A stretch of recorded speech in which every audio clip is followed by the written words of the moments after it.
The call came 2 weeks before Velith was scheduled to return to the Serene Empire. The crisis back home had escalated. A vassal species called the Taurim had rebelled against Serene rule. 3 worlds were in open revolt. The situation required immediate attention. The Empress herself appeared on the communication screen. Her skin patterns moved in agitated cycles. "Velith, you must return now. The Empire needs its heir. Your bonding to Korath has been moved forward.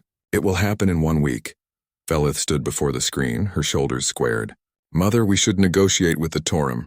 Ask them what they want. They are vassals. They exist to serve. We do not negotiate with rebellious servants." The Empress's voice was hard. "You will return. You will bond with Korath. You will present a united front to the Empire. There is no discussion." The screen went dark. Velith stood motionless for a long moment. Then she turned to Jaewon. "I have to go." "I know. I don't want to." "I know that too." They held each other in silence. Around them, the apartment felt too small to contain all their unsaid words. The next day, Velith departed for the Serene homeworld. Jaewon wanted to go with her, but she refused. "This is something I must face alone," she said. After she left, Jaewon threw himself into work. But nothing helped. The apartment felt empty. Food tasted like nothing. Colors seemed duller. Hijin tried to cheer him up. Minho dragged him out to bars. Even Ambassador Taemin, usually focused only on work, expressed concern. "You're going to make yourself sick," Taemin said. "She made her choice. You need to accept it. She didn't choose. She was forced. That's how royalty works. That's how empires work. Personal desire is secondary to duty." But Jaewon couldn't accept it. He had shown Velith what it meant to live freely, to choose her own path. And then she had been pulled back into a cage. 3 days before the bonding ceremony, news reached Earth. The Serene Imperial Court was in chaos. Princess Velith had done something unprecedented. She had refused the bonding. Jaewon watched the broadcast with everyone else. Velith stood before the assembled court, her skin blazing with light. The audio was in Serene, but translators provided the words. "I will not bond with Prince Korath," she announced. "I invoke the right of personal conviction." The court erupted. The right of personal conviction was an ancient law, unused for over 2,000 years. It allowed any Serene to refuse an obligation if they could prove it violated their fundamental nature. The Empress stood from her throne. "You would invoke that law? Do you understand what you're risking? If the court rejects your claim, you will be exiled. You will lose everything. I understand. But I cannot bond with someone I do not love. I cannot return to existing when I have learned what it means to truly live. You speak like a human." The Empress's voice dripped with disdain. "Yes, I do. The humans taught me that feeling is not weakness, that choosing connection over duty is not selfishness, that being true to yourself is the highest form of courage." Velith's voice rang clear through the hall. "I am still Serene. I still care about our empire, but I refuse to sacrifice my life for traditions that no longer serve us." Prince Korath, the man Velith was supposed to bond with, stepped forward. He was tall and elegant, his skin patterns formal and precise. "Princess Velith speaks truth," he said. The court gasped. Even the Empress looked shocked. Korath continued, "I too have lived under duty my entire life. I agreed to this bonding because it was expected. But I do not love the princess. She does not love me. A union without love is an empty shell. Perhaps the humans are right. Perhaps we have forgotten what it means to truly live." The Empress looked between her daughter and Korath. Her skin patterns shifted rapidly, showing an internal struggle. Finally, she spoke. "If you refuse this bonding, you must abdicate your position as heir. I understand.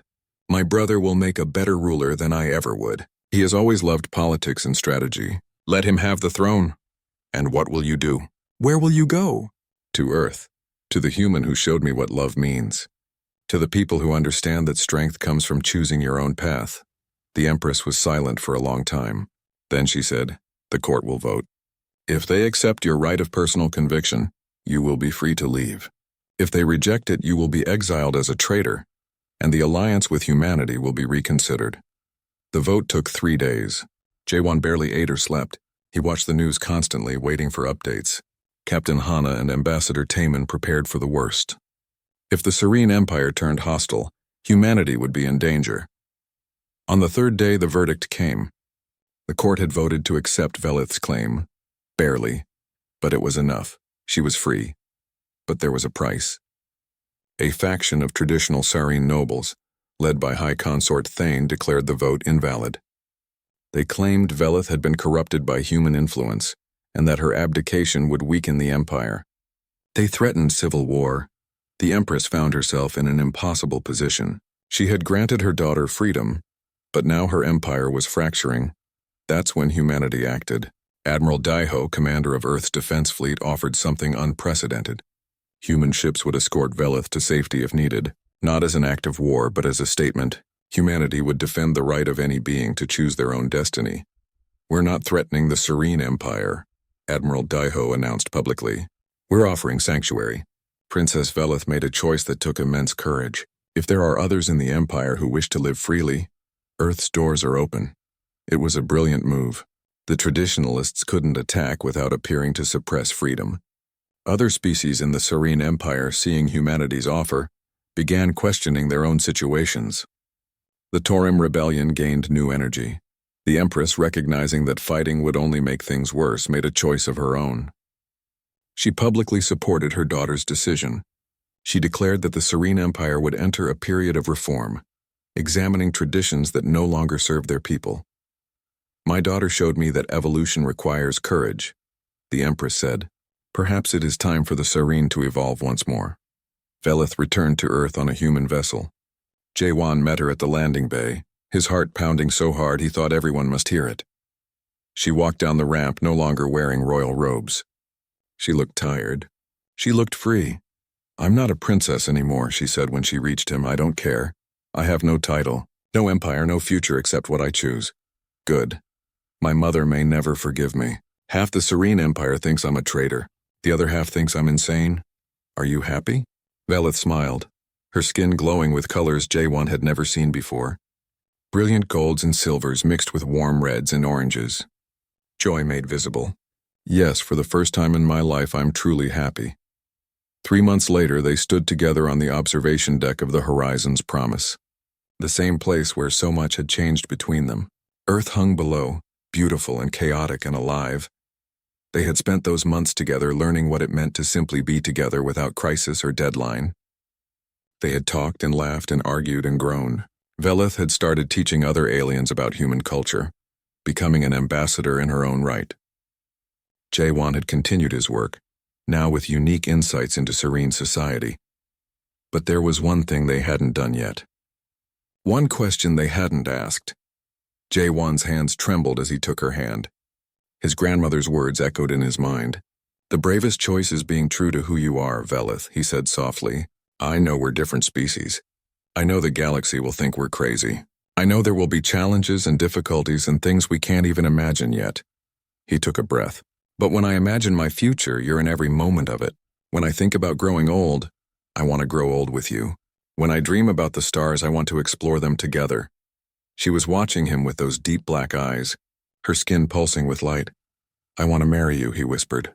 For a moment, everything was still. The ship hummed around them. Stars wheeled beyond the window. The whole universe held its breath. Then Velith turned to face him fully. She cupped his face in her hands, her touch warm and electric. "My answer is yes." They kissed then, human and alien, two people who had chosen each other over everything else. Around them, if anyone had been watching, they would have seen something beautiful. Two figures holding each other, glowing with light that came from both outside and within. The news spread quickly. The first human-alien marriage. Some celebrated it. Some condemned it. Some called it the beginning of a new era. Dr. Yunji, always the scientist, pointed out that they were biologically incompatible for reproduction. Velith and Jaewon looked at each other and laughed. "We'll adopt," Velith said. "Humans do that, yes?" "Choose children who need families?"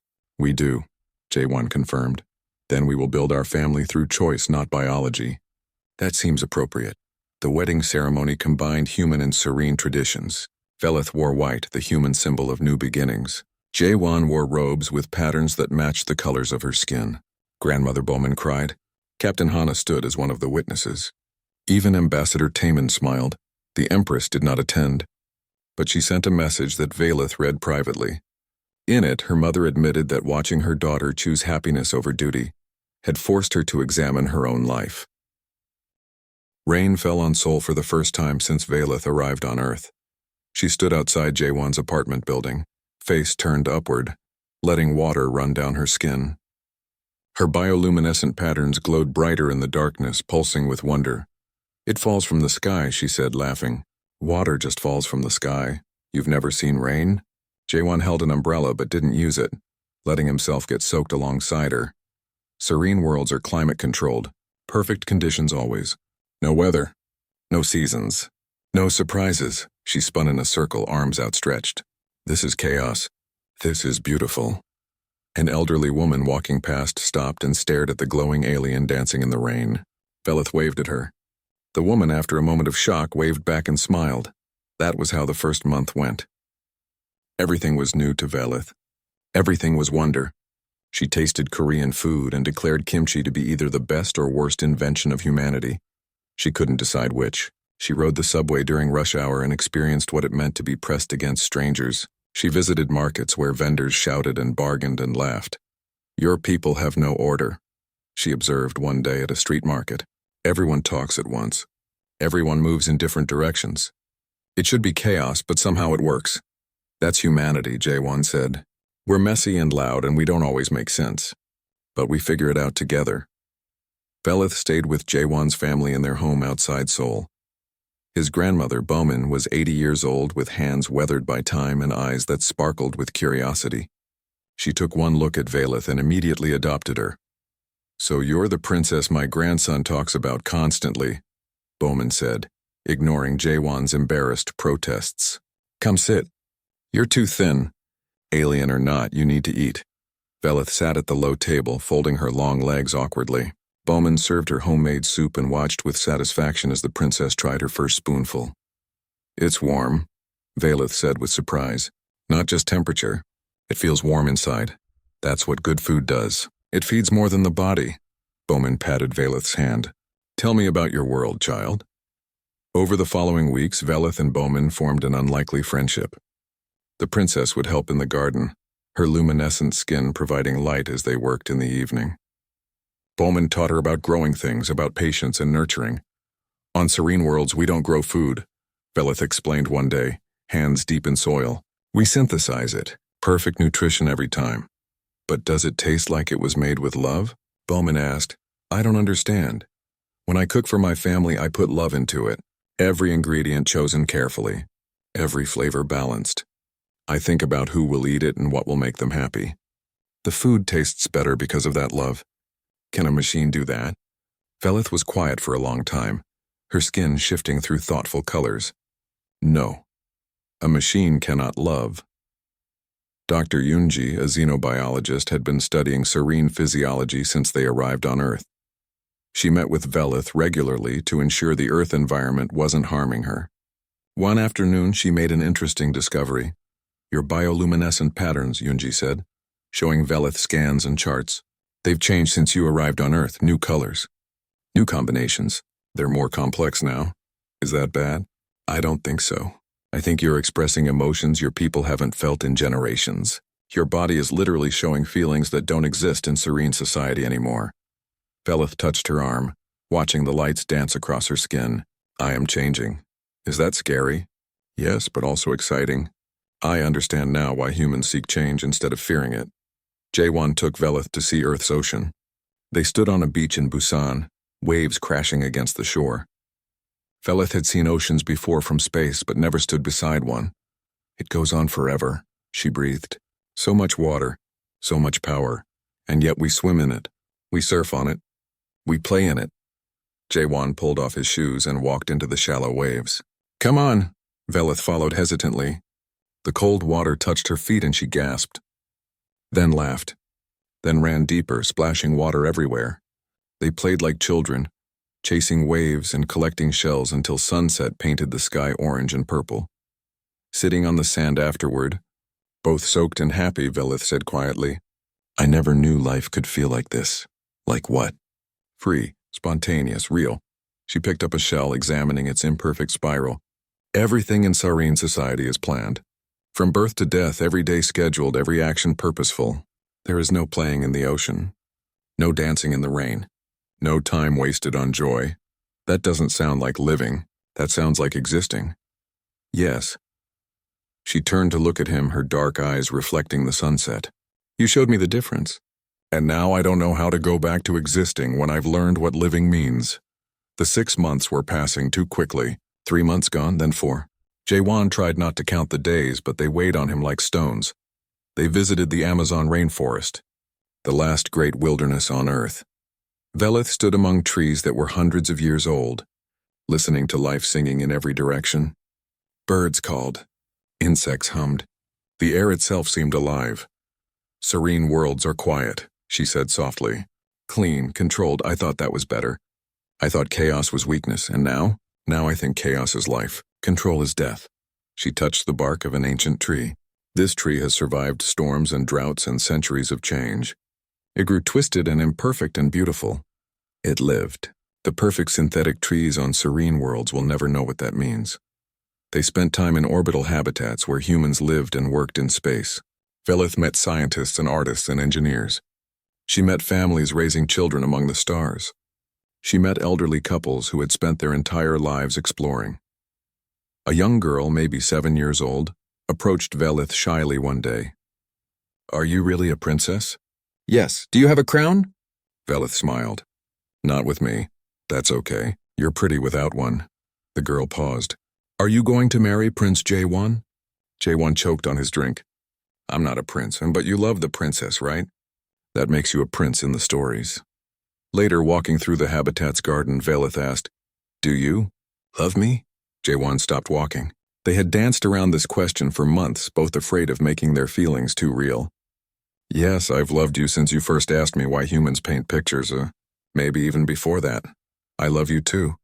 The words came out like a confession. I don't know when it happened. Perhaps when you saved my life. Perhaps when you read me poetry. Perhaps when you challenged my mother to defend what you believed. Her skin glowed bright gold, but I know that when I imagine returning to the Serene Empire, when I imagine never seeing you again, I feel like I cannot breathe. Then don't go back. I must. I am the heir. My people depend on me, and I am bonded to Korath in 2 months. You could refuse, and then what? My mother would declare me traitor. The alliance between our peoples could crumble. War might follow. Velith's voice broke. How can I choose personal happiness over the lives of billions? They stood in silence, the question hanging between them like a blade. That night, Jaewon found his grandmother sitting in her garden. She was looking at the stars, a blanket around her shoulders. Can't sleep? Bomin asked. Too much to think about. The princess leaves soon? Yes. And you love her? Yes.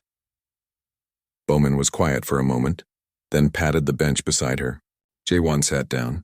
Above them, stars wheeled in their ancient dance.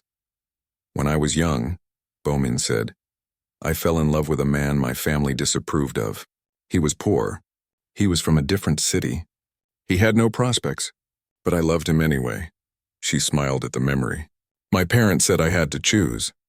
Him or my family, my happiness or my duty. What did you do? I chose him. I married him. My family didn't speak to me for 5 years. Bomin took Jaewon's hand. Those were the hardest years of my life, but also the best, because I was living authentically. I was true to myself. Your family forgave you eventually. They did. And you know what they told me? They said they were proud, that I had been brave enough to follow my heart. She squeezed his hand. Duty is important, Jaewon, but so is living a life you can be proud of. The bravest choice is not always the easiest one. Sometimes the bravest choice is being true to who you are, even when the whole world tells you not to. You think Velith should stay? I think Velith should choose what makes her feel alive. And if that choice brings consequences, she should face them with courage. That's what humans do. The diplomatic summit moved to Arcturus 7, a neutral station built specifically for interspecies negotiations. It was enormous, a city in space with sections designed for dozens of different atmospheres and gravity levels. Jaewon had never seen anything like it, but he barely noticed the architecture. All he could think about was the message that had arrived that morning. Empress Kalith, ruler of the Serene Empire and Velith's mother, was coming to finalize the treaty personally. This is bad, Ambassador Taman said during their private briefing. The Empress never leaves the homeworld. If she's coming here, it means something significant is happening. Jaewon had a sinking feeling he knew exactly what that something was. He had been careful, but perhaps not careful enough. Eyes were everywhere on the diplomatic mission. Someone must have reported his growing closeness with Velith. Yejin, a cultural attaché who had worked with Jaewon for years, found him in the human quarters.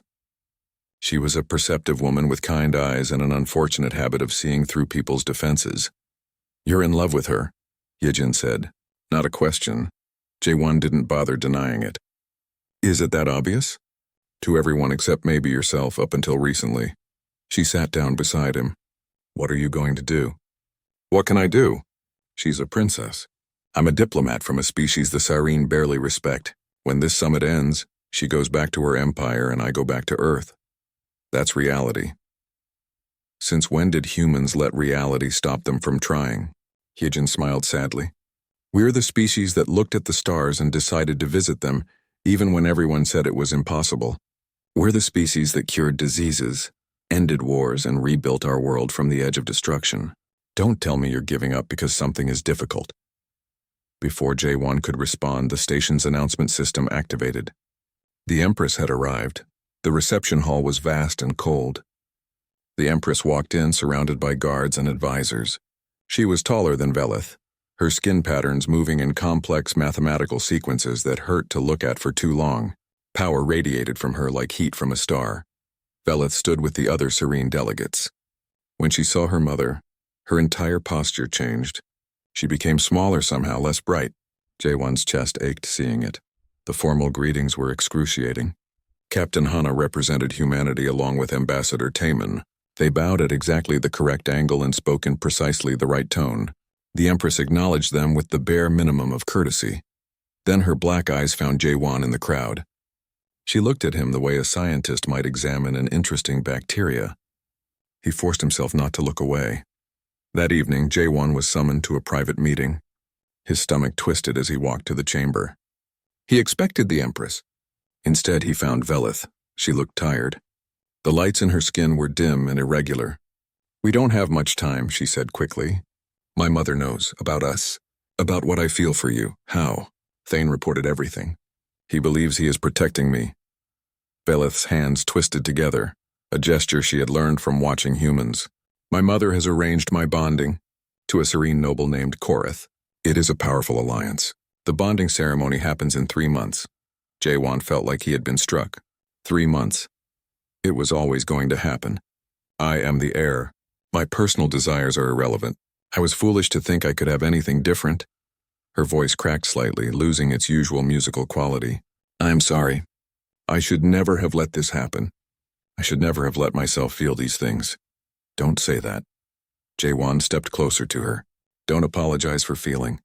That's the most human thing about you. But I am not human. I am serene, and I have duties I cannot escape."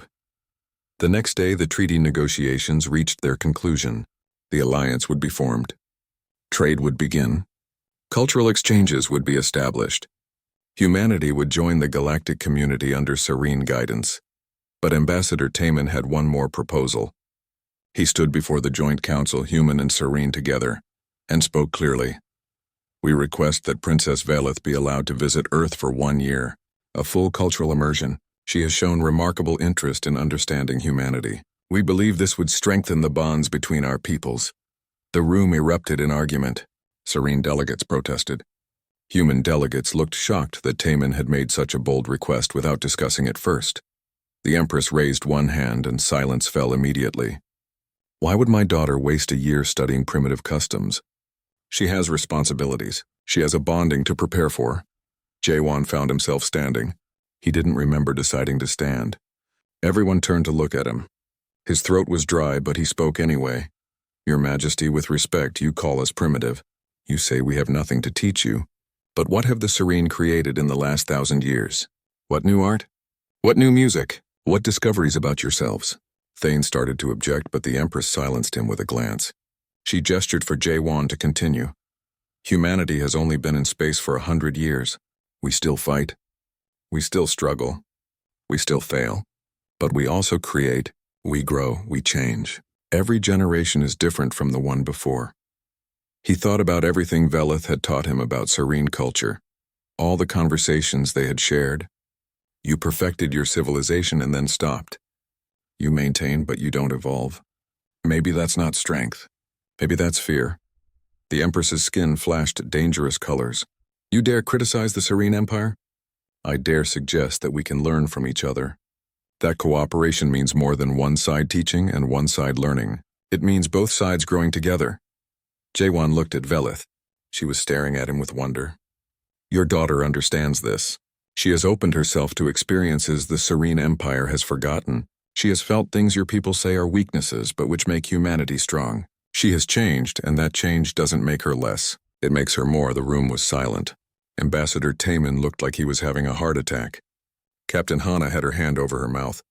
The other human delegates were frozen. The Empress studied Jaewon for a long time. Finally, she spoke. You speak of cooperation, of mutual growth. Yet I see how you look at my daughter. I see her looking back. This is not about cultural exchange. This is about human desire dressed up as diplomacy. My feelings for your daughter are real, Jaewon admitted. I won't deny that. But my words are true regardless of what I feel. The Serene Empire is powerful. You have technology and knowledge beyond our understanding, but you've lost something humans still have. You've lost the ability to be surprised, to be moved, to connect with something outside yourselves. And you believe my daughter can relearn these things from humanity? I believe Princess Velith has already started learning them. I believe she could teach them to others. I believe she could help the Serene Empire remember what it means to truly live instead of just existing. Velith stood suddenly. Mother, I want to go. I want to experience Earth. I want to understand these humans who save lives without hesitation, who create art for beauty instead of purpose, who choose connection even when it causes pain. Her voice grew stronger. I want to learn what it means to choose my own path, even if only for 1 year. The Empress looked between her daughter and Jaewon. Something shifted in her expression, too subtle for Jaewon to read. Very well, she said finally. 6 months. Not 1 year. 6 months on Earth, and then you return to fulfill your duties. You will bond with Korath as planned, but I will grant you this time to satisfy your curiosity. And if my curiosity is not satisfied, Velith asked quietly, then you will learn what it means to be royalty. Duty comes before desire. Always. The Empress turned to leave, then paused. The human speaks well.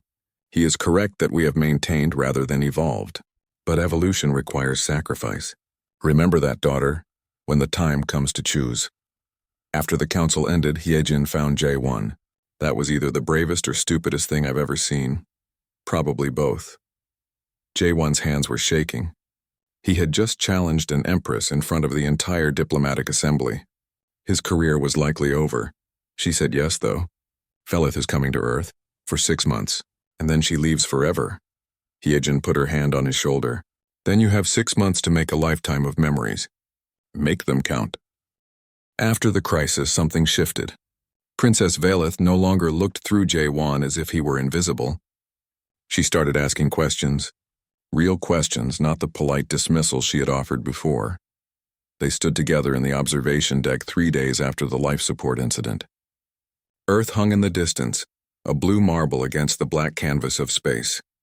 Velith had never seen it in person before. It looks fragile, she said quietly. All that life on one small planet. It is fragile, Jaewon agreed. We almost destroyed it several times. Wars, pollution, climate disasters. But we learned. We changed. That's another human quality. We adapt. Velith's skin patterns shifted to thoughtful purple. The Serene do not adapt. We perfect. We reached our ideal civilization 3,000 years ago. Since then, we maintain. That sounds lonely. She turned to look at him, those black eyes unreadable. Explain. If everything is perfect, nothing changes. No growth, no surprise, no discovery. Jaewon gestured to Earth. Down there, every day brings something new. Music we've never heard. Stories we've never told. People falling in love for the first time. It's messy and chaotic and beautiful. Love. Velith repeated the word like she was tasting something strange. You mentioned this before. It is an inefficient bonding mechanism. The Serene arrange partnerships based on genetic compatibility and political advantage. So no one marries for love? Marry? The translator struggled with the word. We unite for purpose. What is marry? J1 smiled. It's when two people choose each other, not because they have to, but because they want to spend their lives together, because being apart would hurt more than being together. Velith was quiet for a long time. Your species chooses pain? We choose connection. Sometimes that brings pain, yes, but it also brings joy. And humans believe that feeling everything, the good and the bad, is better than feeling nothing at all. Over the following weeks, J1 and Velith spent more time together. The diplomatic summit continued with formal meetings and treaty discussions, but those felt less important than the conversations happening in quiet corridors and empty observation decks. J1 introduced Velith to human poetry. She was fascinated by the concept that words could mean more than their literal definitions. He read her ancient verses and modern songs, watched her skin color shift as she processed emotion through language for the first time. This makes no sense, she said, holding a tablet with a love poem displayed. The writer says their heart is burning, but they are drowning. These are contradictory. It's metaphor. They mean the intensity of their feelings is overwhelming, like fire and flood at the same time. Why not simply say, I experience strong emotion? Because that doesn't capture how it feels. Poetry is about feeling, not just reporting. Velith read the poem again, slower this time. Her skin flickered with colors J1 had never seen before. Gold and silver mixed with deep crimson. I think I am beginning to understand. This is very strange. Minho, J1's best friend and the ship's chief mechanic, found him later that evening. Minho was shorter than J1, with permanently grease-stained hands and a smile that could charm anyone. So the alien princess, huh? Minho grinned. You two are spending a lot of time together. It's my job, J1 said, but his face grew warm. Your job is to be her liaison, not stare at her like she's the only star in the galaxy. Minho laughed. I'm not blind, brother. Neither is anyone else on this ship. It doesn't matter what I feel. She's a princess. I'm just a diplomat, and we're different species.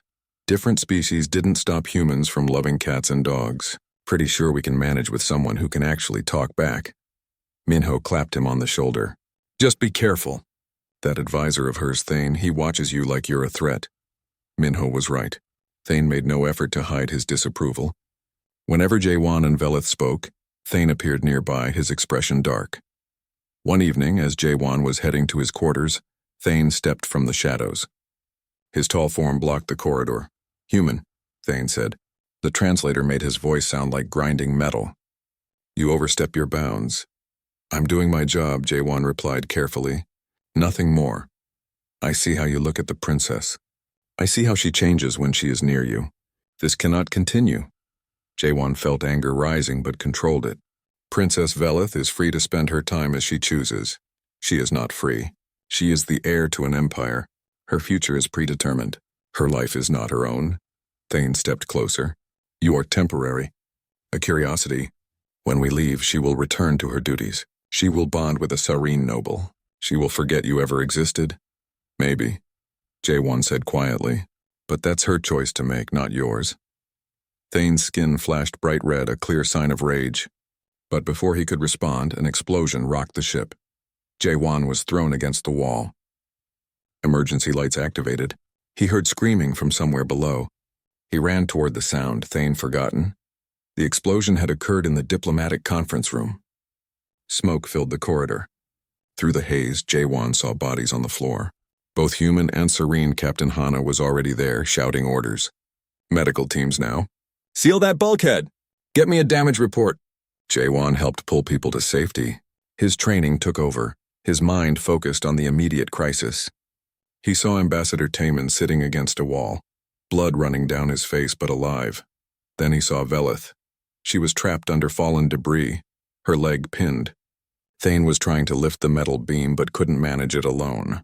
Without thinking, J1 ran to help. Together they lifted the beam enough for Velith to pull free. She gasped in pain but was conscious. Her skin had gone almost white, the normal colors drained away. Who did this? She asked through gritted teeth. Captain Hana's face was grim. A device was planted in the conference room. We're checking security footage now. The investigation moved quickly. The device had been placed by someone from a rival Serene house, one that opposed the alliance with humanity. They had infiltrated the delegation disguised as a lower-ranking servant. J1 and Velith worked together through the night, coordinating security protocols and ensuring no other threats existed. They barely spoke, but their cooperation was seamless. She anticipated what he needed before he asked. He understood her commands before she finished giving them. When dawn came, artificial lights brightening to simulate Earth's sun, they found themselves alone in the repaired observation deck. "You saved my life," Velith said. "Again, this is becoming a pattern." "I'd do it 1,000 more times," J1 said. The words came out before he could stop them. Too honest, too revealing. Velith turned to face him fully. The colors in her skin swirled like galaxies. "Why? You know why?" His voice was barely a whisper. "Say it anyway." "Because when I'm with you, the whole universe makes sense. Because teaching you about humanity taught me what being human really means. Because somewhere between showing you Earth and reading you poetry, I stopped seeing a princess and started seeing you." He took a shaky breath. "Because I think I'm falling in love with you." The silence stretched between them. J1's heart hammered so hard he thought it might break through his chest. Velith's hand, with its 4 long fingers, reached out and touched his face. Her skin was warm and tingled slightly with energy. "In serene culture," she said slowly, "we do not have a word for what you describe. But standing here with you, I feel something I have never felt before. A pull, a desire to be near you, a pain when we are apart." Her eyes met his. "Is this what humans call love? I think it might be. Then I am experiencing something my people said was impossible." Before either could say more, Thane entered the observation deck. His expression was harder than stone. The stars stretched endlessly beyond the viewing port of the human vessel Horizon's Promise. J1 stood there watching them, his hands clasped behind his back. In 2 hours, humanity would meet another intelligent species for the first time.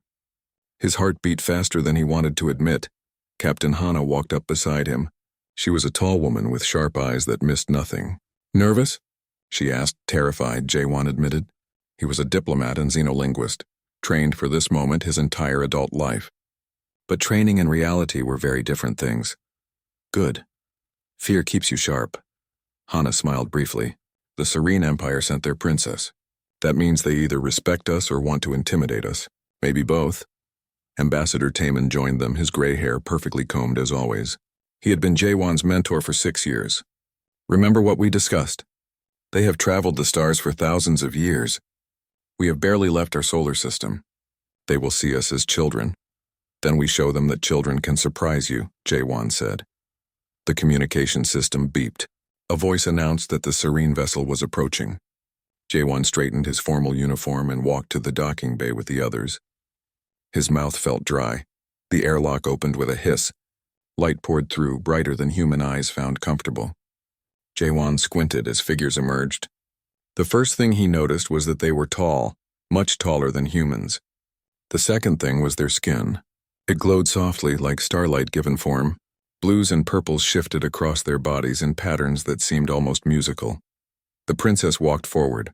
She wore robes that seemed to be made of liquid metal, flowing with each step. Her eyes were large and completely black without visible pupils. Her face was longer than a human face, more elegant, more alien.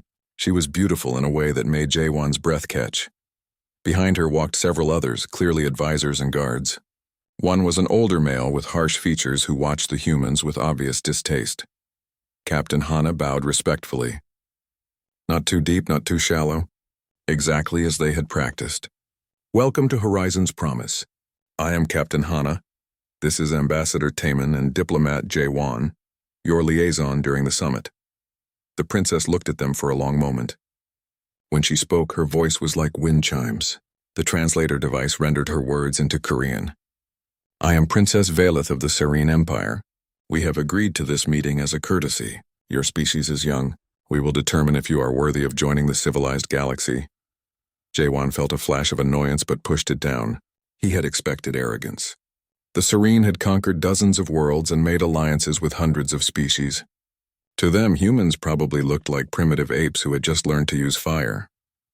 "We are honored by your presence," J1 said calmly. "We hope this month together will allow both our peoples to understand each other." Velith's eyes fixed on him. He felt like an insect under examination. Understanding requires that both sides have something worth understanding. We shall see. The harsh-featured advisor stepped forward. I am High Consort Thane. The princess will require appropriate quarters. I trust they meet serene standards. Captain Hana's jaw tightened, but her voice remained professional. We have prepared our finest guest suite. Please follow me. The next few days were difficult. The serene delegation kept to themselves. When they did interact with humans, they spoke with barely hidden condescension. Princess Velith attended the formal meetings but said little. She watched everything with those dark, unreadable eyes. J1's job was to be her guide, to answer questions about humanity and Earth. But she asked almost nothing. She seemed bored by everything he showed her. Human art, music, history, all of it received the same indifferent response. Why do you make paintings? She asked once, looking at a reproduction of a famous artwork. You have cameras. Photography captures reality perfectly. Art isn't about capturing reality, J1 explained. It's about expressing emotion, about showing how we see the world. Inefficient, Velith said simply, and walked away. J1 wanted to argue, wanted to make her understand, but he held his tongue. Patience was part of diplomacy. Everything changed on the 7th day. J1 was showing Velith the engineering section when alarms suddenly blared throughout the ship. Red lights flashed. The ship shuddered violently. All personnel, emergency protocols. Captain Hana's voice came over the speakers. Life support failure in sections 3 and 4. Atmospheric pressure dropping. J1's blood ran cold. Sections 3 and 4 housed most of the serene delegation. Without immediate action, they would suffocate. He grabbed Velith's arm without thinking. Come with me now. They ran through the corridors. Other crew members were already responding, but J1 knew the layout better than anyone. He had studied every system on this ship. His mind raced through possibilities. The life support had redundant systems. For it to fail meant either catastrophic damage or sabotage. Either way, they had minutes at best. He reached the engineering access panel and tore it open. Velith stood behind him, surprisingly calm despite the chaos. What are you doing? Rerouting power. If I can divert energy from the backup reactor, we can manually pressurize those sections. His hands flew across the controls. It was dangerous. If he miscalculated, he could overload the entire system and kill everyone on board. That is impossible, Velith said. Your technology is too primitive for such precise control. Watch me. J1's voice was tight with concentration. Numbers and diagrams filled his mind. He had designed emergency protocols for situations like this, but had never tested them in real crisis. Sweat dripped down his face. His fingers moved faster. He bypassed 3 safety systems, something that would probably get him court-martialed later if it worked. If it didn't work, they would all be dead anyway. You will kill us all. Thane's voice came from behind them. The advisor had arrived with 2 guards. His bioluminescent skin flashed angry red patterns. Then stop me, J1 said without looking up. Or let me work. 30 seconds. 20. 10. He entered the final command and held his breath. The ship shuddered again, but differently this time. The alarms changed tone. Captain Hana's voice returned. Pressure stabilizing. All sections secure. Repeat, crisis averted. J1's legs nearly gave out. He caught himself against the wall, breathing hard. Velith stepped closer to him. For the first time since arriving, something like curiosity showed in her expression. You took enormous risk. You could have failed. You could have destroyed this vessel. Yes, J1 said simply. But I didn't. Why? Why would you risk yourself for my people? You barely know us. We have treated you with disrespect. J1 looked at her directly. Because that's what humans do. We help, we try. We don't give up just because something is difficult or dangerous. Maybe our technology isn't as advanced as yours. Maybe we're young and primitive by your standards. But we care, we feel, and we fight for what matters. For a long moment, Velith said nothing.